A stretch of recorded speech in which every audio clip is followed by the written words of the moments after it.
Welcome to the online classes of the Heartron Skill Center, Fatehpur.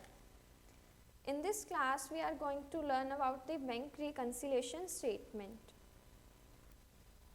Introduction. Physical cash in hand can be checked easily with the cash column of cash book, but checking the accuracy of transactions in the bank column of the cash book can't be done without bank statement or passbook. That's why we need bank reconciliation statement. Cash book के अंदर हम double column cash book maintain करते हैं in which one column is cash column and another column is bank column. Cash column की help से हम जो physical cash है बिजनेस के अंदर वो हम इजीली चेकआउट कर सकते हैं, बट जो बैंक कॉलम है वो बैंक स्टेटमेंट और बैंक पासबुक के साथ मैच करना चाहिए, बट समटाइम्स उसके अंदर क्या आ जाती है, इनएक्यूरेसी आ जाती है, कुछ रीजंस ऑफ डिफरेंसेस आ जाते हैं, जिसको रिकंसाइल करने के लिए हम क्या बनाते हैं, bank reconciliation statement. Meaning of bank reconciliation statement. Bank reconciliation statement is prepared to record the difference between bank column as per cash book with the balance as per bank statement or bank passbook. Bank reconciliation statement is prepared by account holder, customer, accountant of business. Bank reconciliation statement का main purpose यही होता है कि जो difference आ रहा है किसके अंदर, हमारे bank column of cash book के अंदर, और जो बैंक ने स्टेटमेंट बनाई है, बैंक स्टेटमेंट और बैंक पासबुक, उनमें जो डिफरेंसेस आ रहा है उसको रिकंसाइल करने के लिए हम बैंक रिकंसिलेशन स्टेटमेंट बनाते हैं. कैश बुक कौन बनाता है, कैश बुक बिजनेस बनाता है, बट जो बैंक है, बैंक स्टेटमेंट है, बैंक पासबुक है, वो बैंक बनाता है. बट जो बैंक रिकंसिलेशन स्टेटमेंट है वो अकाउंट होल्डर, कस्टमर या अकाउंटेंट ऑफ बिजनेस बनाता है. बैंक रिकंसिलेशन स्टेटमेंट कभी भी बैंक नहीं बनाता. कैश बुक एंड पासबुक, इसके अंदर हम इनका फॉर्मेट स्टडी करते हैं. कैश बुक के अंदर जैसे कि हमने स्टडी किया कि हम डबल कॉलम कैश बुक बनाते हैं, one column is cash column and another one is bank column. Similarly credit side भी one column is cash column and another one is bank column. One side is debit side and another one is credit side.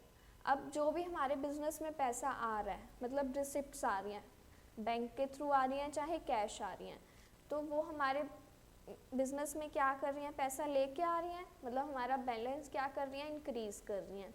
तो वो receipts हम किस side posting करते हैं, always debit side.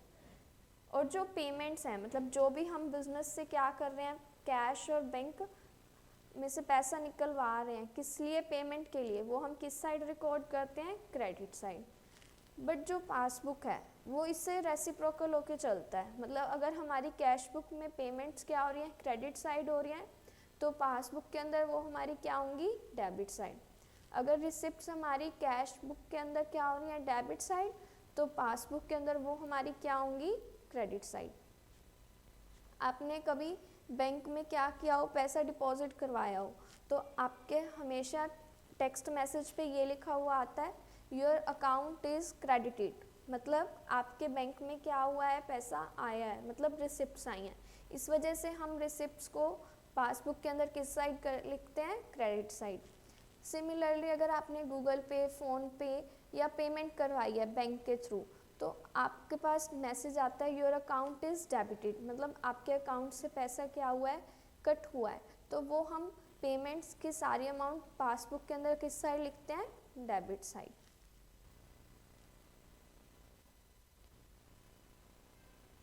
जब भी आपका बैंक बैलेंस क्या होगा, इंक्रीज होगा, ऑलवेज आपका कैश बुक क्या होगा, डेबिट, और पासबुक क्या होगा, credit.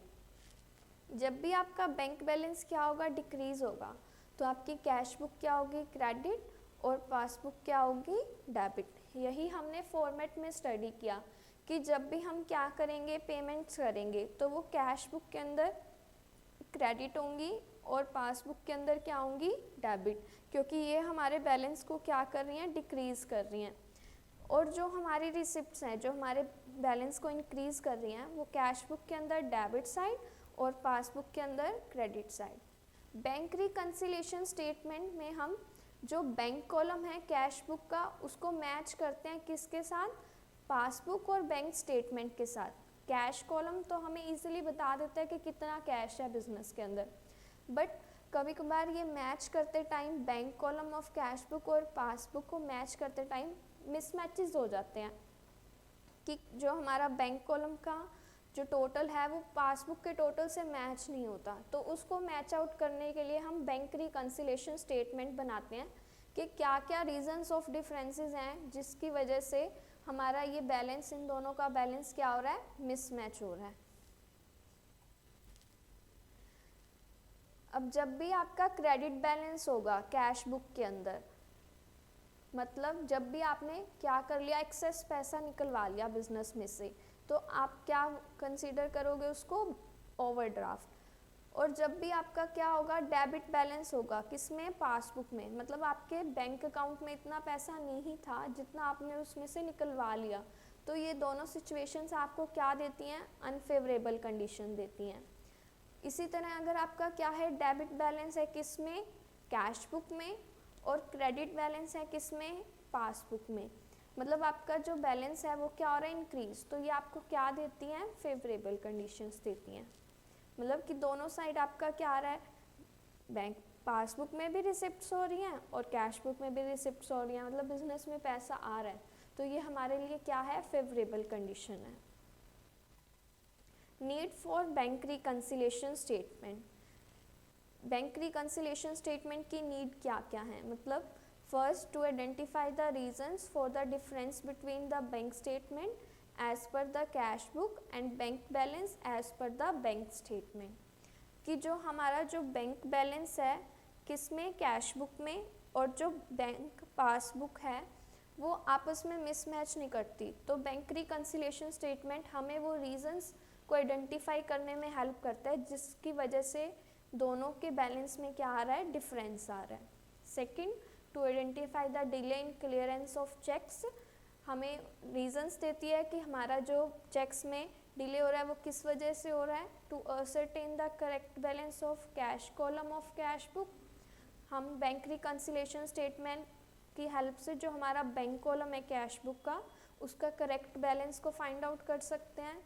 Fourth, to discourage the accountants of business as well as bank for misusing funds, ये जो हम अकाउंटेंट ऑफ बिजनेस है वो बैंक रिकंसिलिएशन स्टेटमेंट बनाता है।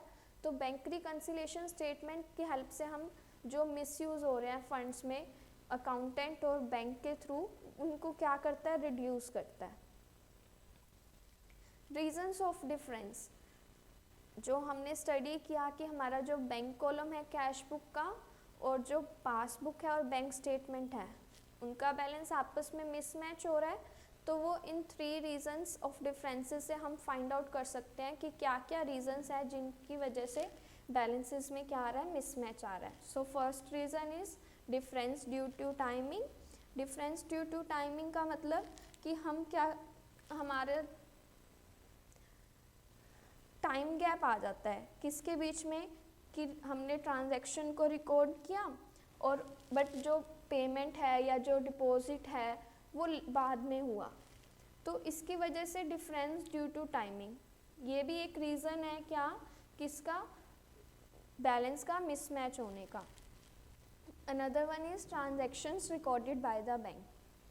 कुछ ट्रांजैक्शंस ऐसे होती हैं जो कैश बुक बना रहा है उसको नहीं पता होती, बैंक अपने आप ट्रांजैक्शंस कर देता है उनकी, जैसे कि उसने इंटरेस्ट कलेक्ट किया, कोई एटीएम चार्जेस लगा दिए, बैंक चार्जेस कट कर दिए, तो वो हम कैश बुक के अंदर रिकॉर्ड नहीं कर पाते हैं टाइमली। वो हमें कब पता चलता है, जब हमें बैंक बुक या पासबुक या बैंक स्टेटमेंट मिलती है तब।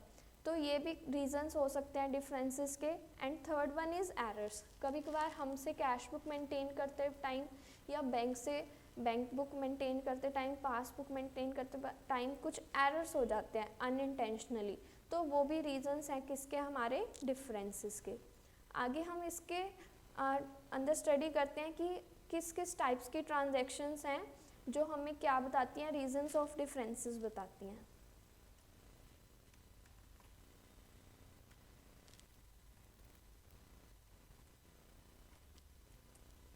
Reasons of difference. First in this cash book, CB means cash book and PB means passbook.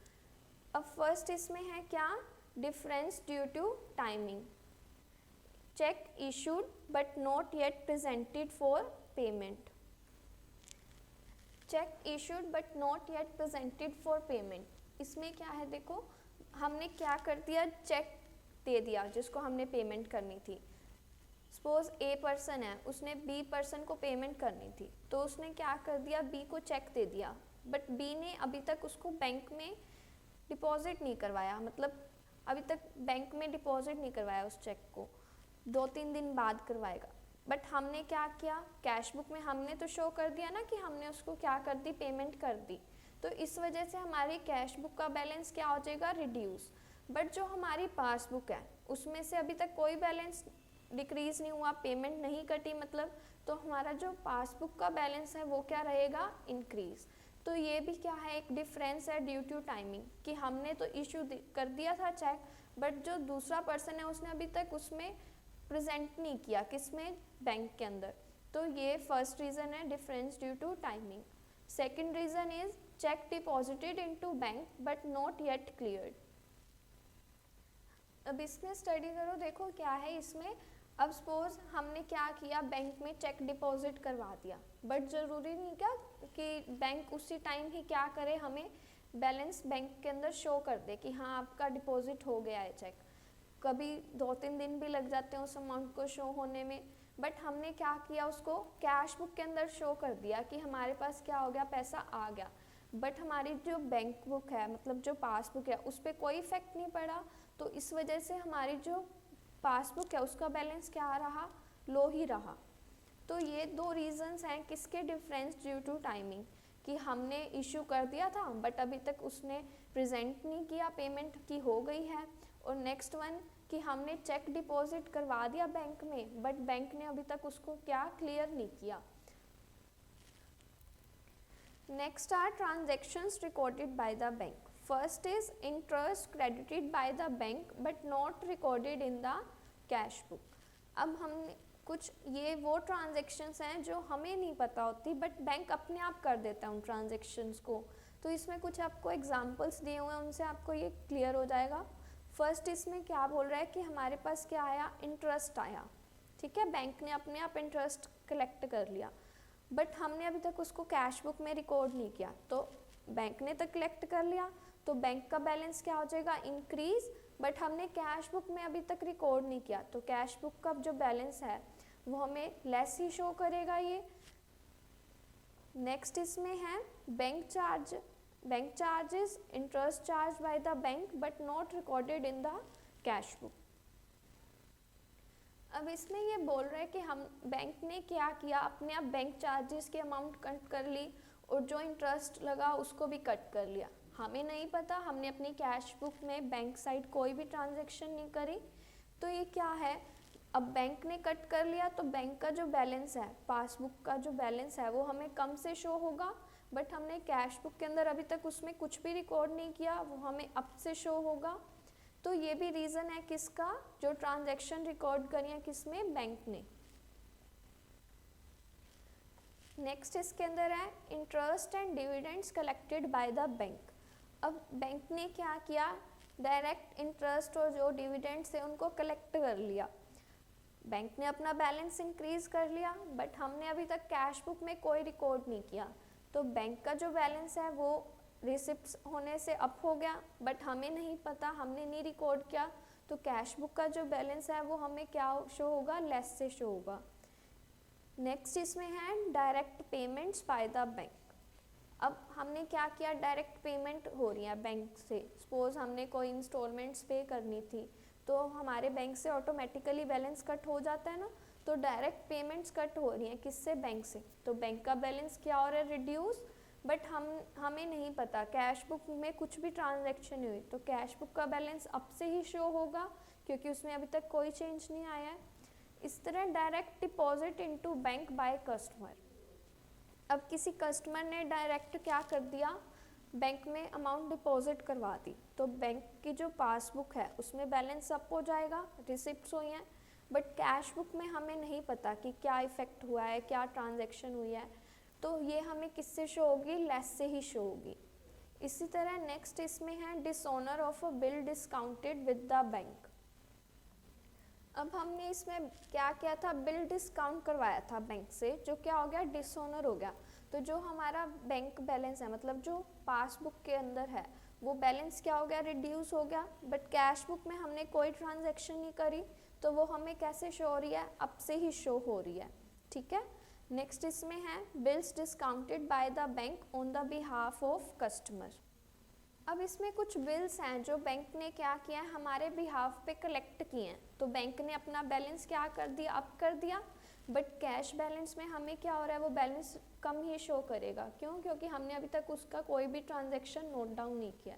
तो ये कुछ रीजंस हैं, कुछ ट्रांजैक्शंस हैं जो बैंक क्या करता है, अपने आप रिकॉर्ड कर लेता है। किसमें, पासबुक के अंदर। बट हमने अभी तक कैश बुक के अंदर उनका कोई रिकॉर्ड नहीं चढ़ाया। जो क्या है, रीजंस ऑफ डिफरेंसेस हैं, जिसकी वजह से जो हमारा बैंक कॉलम है कैश बुक का और जो पासबुक है वो क्या करता है, आपस में मिसमैच करता है।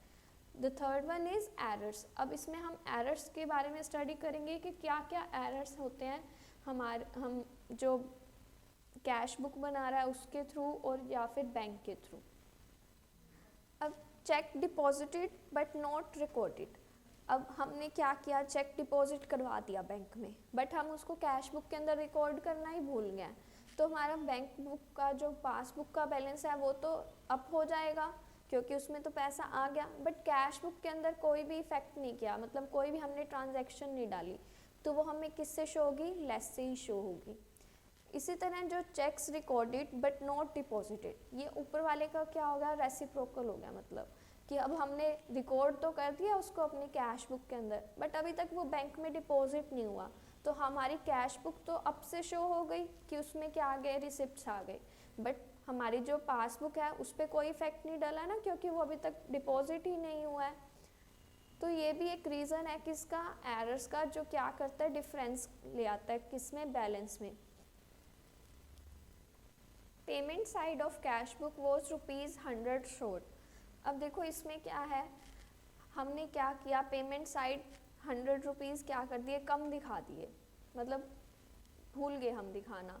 तो वो हमारा कैश बुक का बैलेंस तो हमें ज़्यादा शो कर रहा है, बट क्या किया बैंक ने, तो वो डिडक्ट किए ना ₹100, तो बैंक का बैलेंस क्या हो जाएगा, रिड्यूस हो जाएगा। और जो हमारा कैश बुक का बैलेंस है वो क्या रहेगा, हमें अप शो करेगा, क्योंकि हम भूल गए ना हमारा क्लोजिंग बैलेंस क्या हो रहा है, वो ज़्यादा से शो कर रहा है। तो ये भी रीज़न है किसका, हमारा एरर्स का, reasons of differences. Receipt side of cash book undercast with ₹100। अब जो हमने ऊपर वाला केस स्टडी किया पेमेंट साइड, उसी तरीके से ये हमारा क्या है, रिसिप्ट साइड। अंडरकास्ट का मतलब कि हम लिखना ही भूल गए हैं, जैसे पेमेंट साइड में हम लिखना भूल गए थे, वैसे रिसिप्ट साइड में हम ₹100 लिखना भूल गए हैं। अब जो हमारा कैश बुक का जो बैलेंस है हमने रिकॉर्ड नहीं किया, तो वो हमें क्या शो कर रहा है, कम शो कर रहा है ना, कि हमने ये रिसिप्ट, हमारे पास कोई पैसा आया ही नहीं है ₹100। बट जो बैंक है, जो उसने तो अपनी ट्रांजैक्शन कर दी कि उसके पास क्या आया है, ₹100 रिसीव हुए हैं, तो बैंक अपना बैलेंस क्या कर देगा, अप कर देगा। बट कैश बुक में हम भूल गए हैं करना, तो वो क्या करेगा, हमें लेस अमाउंट डिस्प्ले करेगा क्लोजिंग बैलेंस के अंदर। Payment side of cash book overcast bye ₹100। अब अंडरकास्ट में तो हम भूल गए थे करना, बट ओवरकास्ट का मतलब कि अब हमने क्या कर दिया, ₹100 ज़्यादा कर दिया। सपोज हमने क्या करना था, ₹100 की पेमेंट करनी थी, पेमेंट साइड का बोल रहा है ना, ₹100 की पेमेंट करनी थी, हमने 200 की कर दी, मतलब हमने अपना क्लोजिंग बैलेंस क्या कर दिया, ज़्यादा ही डाउन कर दिया ना एक्चुअल पेमेंट से। तो हमारा जो कैश बुक का बैलेंस है वो क्या हो जाएगा, डाउन। बट जो हमारा पासबुक है, जो बैंक है, उसने अपना करेक्ट ट्रांजैक्शन किया, तो वो हमें कैसे शो होगी, अब बैलेंस से शो करेगा। सो ये 3 रीजंस हैं, difference due to timing, difference transactions recorded by the bank और एरर्स। जो क्या है, रीजंस हैं किसके, डिफरेंसेस के, जो क्या करते हैं, bank column of cash book और जो पासबुक है उसके बीच में मिसमैच क्रिएट करते हैं। तो हमें इन रीजंस को अच्छे से आइडेंटिफाई करना चाहिए और करेक्ट करना चाहिए, ताकि जो दोनों का बैलेंस है वो आपस में मैच करे। Thank you. Presentation created exclusively for the students of Heartron Skill Center, Fatehhabad, CC08 by Simran, Tutor, Pulkit Monga, Concept and Design.